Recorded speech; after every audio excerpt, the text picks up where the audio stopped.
This Good Morning Northwest Morning Sprint is brought to you by Bill's Heating and Air Conditioning.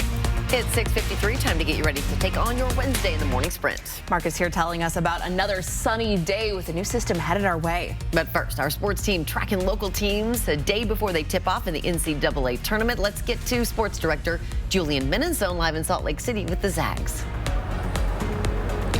Gonzaga is making their 25th straight time here at the NCAA tournament. The Bulldogs will be taking on McNeese State Thursday here in Salt Lake City.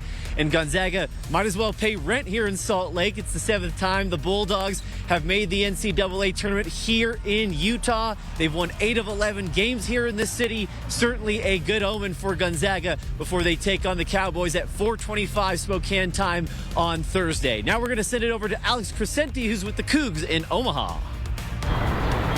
Yeah, for the first time in 16 years, the Washington State Cougars are in the NCAA tournament. They enter as a number 7 seed, taking on the number 10 seeded Drake Bulldogs. Now, we're going to meet with the team later this afternoon, as is one last media availability and practice before they get things started tomorrow evening. Make sure to follow along on 4 News Now, KXOY Plus, and social media. We'll give you a behind-the-scenes look at the Cougs getting to the Final Four.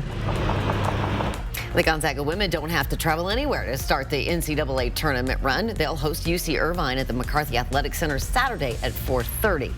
Friday, the Eastern women team play in their first NCAA tournament game since all the way back in 1987. The Eagles punched their ticket after beating Northern Arizona to win the Big Sky tournament title. They'll hit the road to battle the 3rd-seeded Oregon State Beavers in Corvallis. Tip off Friday at 5. It's also the first time in 8 years that Spokane is hosting games for the men's tournament. If you're still looking to score some tickets to see a game here, make sure you don't fall victim to ticket scams. Tickets to the first and second round games at the arena are sold out. So if you see a website that looks like it's selling tickets to a game here, it could be too good to be true. Now, the Spokane Public Facilities District is recommending fans be patient because extra tickets could become available very soon if schools coming to Spokane don't sell their allotments.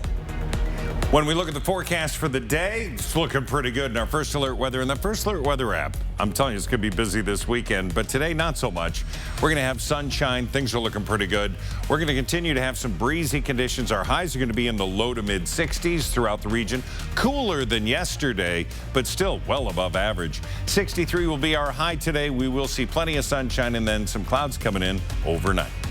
Former Idaho State Police Trooper Daniel Howard guilty of killing his wife, Kendi.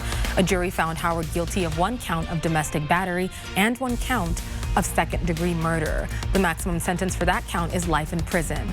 The prosecution argued Kendi wanted a divorce and Howard killed her by asphyxiation, then staged her death as a suicide, so she wouldn't get half of the more than $2 million in assets they shared.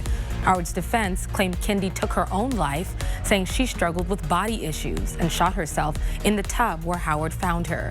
Howard faces sentencing on May 23rd and will be on suicide watch until then.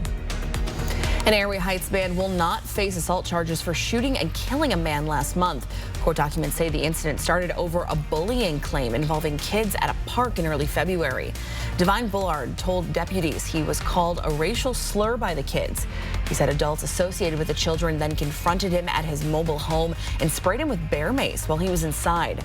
Wyatt Walker was shot and killed that night. Bullard claiming self-defense.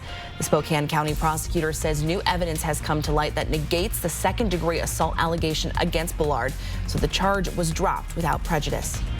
Spokane County Sheriff's Office is looking for this man who robbed a Valley bank, the First Interstate Bank near Sprague and Progress.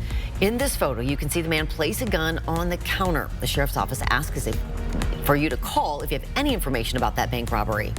And we have a consumer alert for Trader Joe's shoppers this morning. Some store brand cashews are being recalled over salmonella after 1 lot tested positive for the bacteria during some routine testing. You can check the impacted lot numbers at the FDA's website and get a full refund in store. The rolling hills of the Palouse may soon add more wind turbines to the landscape. An Oregon-based company is proposing a wind farm near Colfax. But people in the community have expressed concerns about it. The turbines would go on the west end of Kemiak Butte up to Highway 272. The project's advertised as creating more than 200 construction jobs and bringing enough clean energy to power 90,000 homes. But neighbors tell us if they wanted to see large towers, they wouldn't live in the country. For more information on this project, look at our story on KXLY.com. Weather's next.